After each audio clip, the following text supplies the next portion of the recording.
ఆలస్యమైంది, సమీకరణాలు కుదరలేదని అంటున్నారు. ఎందుకు కుదురుతారో సమీకరణం?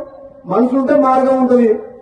ఎవరు కుదరలేదు రాకుండా ఎందుకు కుదురుతారో సమీకరణలు? నీకు నీకు నన్ను పార్టీలో తీసుకున్నప్పుడు కదా మీ ఇద్దరు అర్థం ఉండాలి కదా, వాళ్ళకు తెలుసుగా.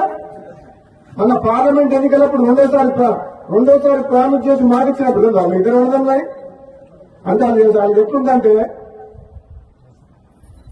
ఒడ్డు దాటినాక ఓడమల్ల కొడు దానిగా బోడమల్ల అన్నట్టుంది.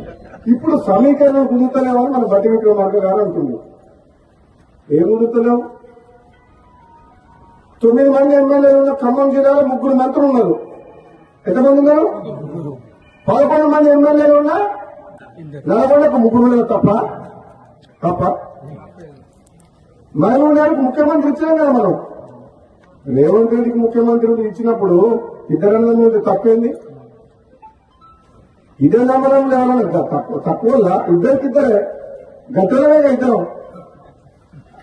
నేనేమంటున్నా, పదవి ఎవరికి ఎప్పుడు ఇవ్వాలని కాంగ్రెస్ పార్టీ అధిష్టానం నిర్ణయం తీసుకుంటుంది.